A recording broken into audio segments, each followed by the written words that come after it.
não é sempre o mesmo cenário. Em 2023, o presidente Lula impulsionou relações fortemente positivas com a Venezuela. Quem que não está lembrado da visita de Nicolás Maduro ao Brasil e o encontro com os demais países da América do Sul em Brasília? Portanto, em 2023, o presidente Lula impulsionou relações fortemente positivas com a Venezuela, além de se confrontar com o governo Netanyahu por causa do genocídio contra o povo palestino. E a moeda de troca foi arrefecer a crítica contra o governo Zelensky, os Estados Unidos e a OTAN na guerra entre Rússia e Ucrânia. Agora, quando se aproxima a visita de Estado do presidente chinês Xi Jinping, vai ser agora em novembro, com a possibilidade do Brasil assinar um pacto com o gigante asiático acerca da nova Rota da Seda, novas compensações têm que ser feitas para atenuar novas tensões com os Estados Unidos e a União Europeia. Os Estados Unidos está preventivamente criticando de forma bastante explícita uma possibilidade de acordo do Brasil com a China a respeito da nova Rota da Seda. A subsecretária de Comércio dos Estados Unidos manifestou isso abertamente, a embaixada chinesa, e não Itamaraty, a embaixada chinesa criticou o comportamento dos Estados Unidos. Mostra claramente que os Estados Unidos não estão satisfeitos com essa possível aproximação econômica entre Brasil e China. E num contexto como esse, novas compensações têm que ser encontradas para preservar esse conceito da política externa brasileira de não alinhamento ativo. Muitos veem nesse comportamento pendular uma prova de sagacidade da nossa diplomacia, de inteligência, de cálculo. Mas o risco é esse comportamento pendular, sem norte estratégico, no mundo de hoje, acabar por desgastar a política externa brasileira, rebaixando seu potencial de liderança e tornando o Brasil um parceiro instável para qualquer lado. Vamos falar sério.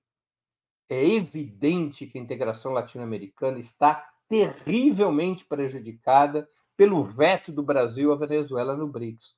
Quem são os parceiros do Brasil para a integração latino-americana? A Argentina de Milei não é. O Peru e o Equador, governados pela extrema-direita, tampouco.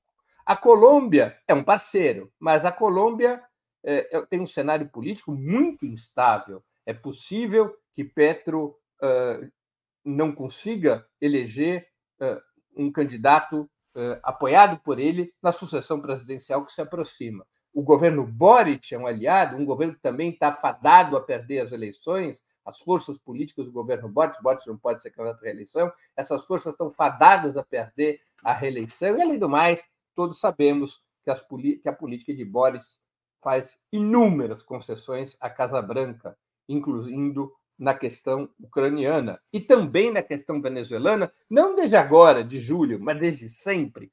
Boric faz questão de esbravejar contra Cuba e Venezuela desde o início do seu mandato.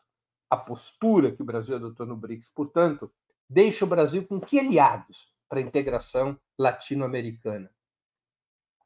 Outro ponto que deve ser levado em consideração para entender o veto à Venezuela é a situação interna brasileira.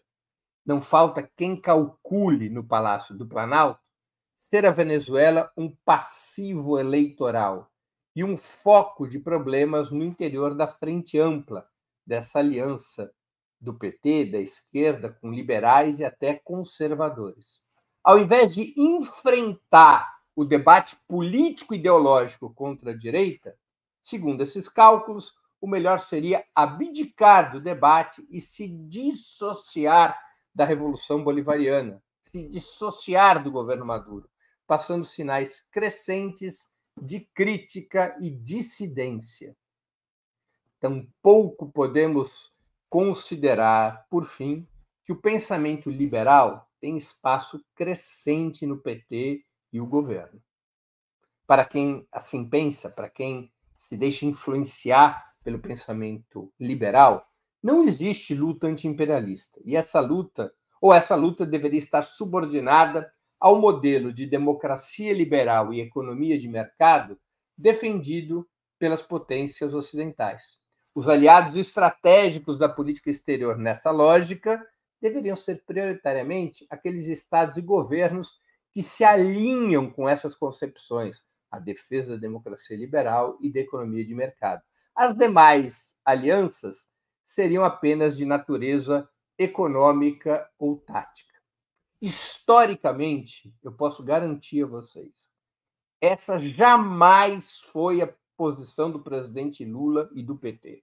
A história do PT e do presidente Lula é uma história de clara perspectiva anti-imperialista.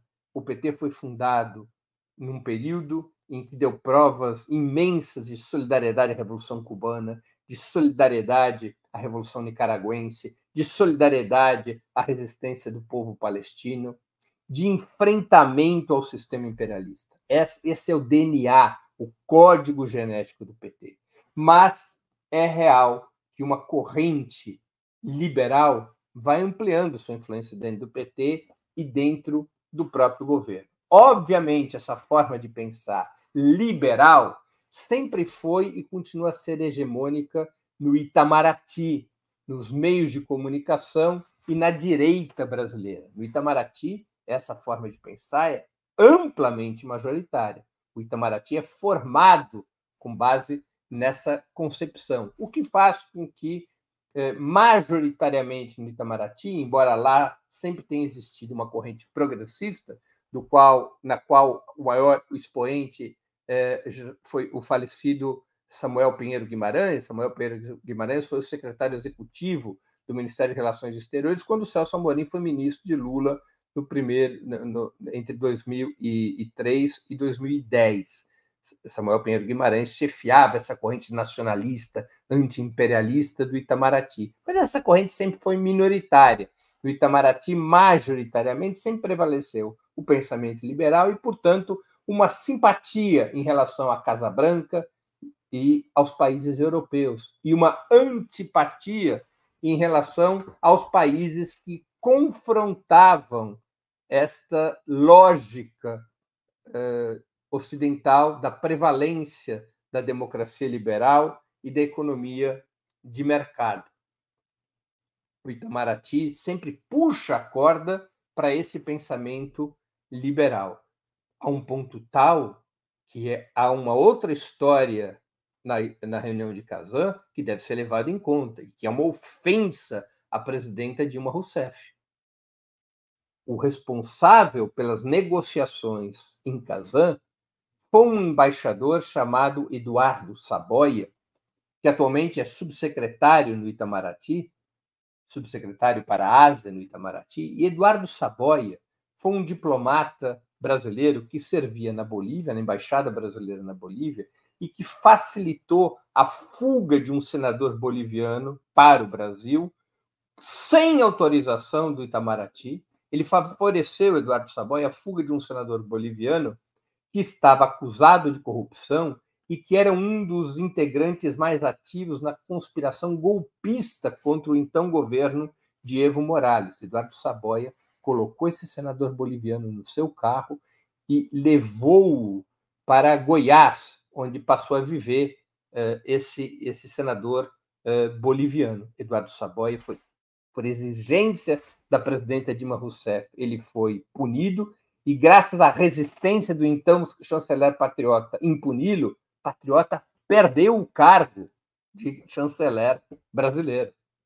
Dilma Rousseff agiu duramente contra Eduardo Saboia, e Eduardo Saboia reaparece como Sherpa, como facilitador das negociações do Brasil em Kazan. Isso demonstra não apenas como o pensamento liberal é dominante no Itamaraty, como o Itamaraty está disposto a atos de provocação contra o pensamento anti-imperialista nas fileiras da esquerda brasileira.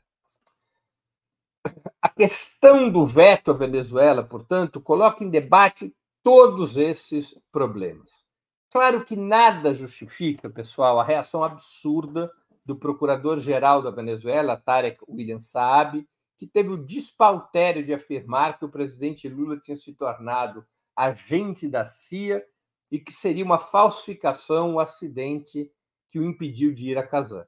Felizmente, essas aberrações foram desmentidas e criticadas pelo governo Maduro, mas revelam o clima de discórdia existente, o duro clima de cisânia existente entre Brasil e Venezuela, e que é algo terrivelmente grave para a esquerda latino-americana, terrivelmente grave para a integração da América Latina, terrivelmente grave para aquilo que mais importa no mundo hoje, que é a luta anti-imperialista. Esse é o principal interesse dos povos no mundo hoje, a luta anti-imperialista.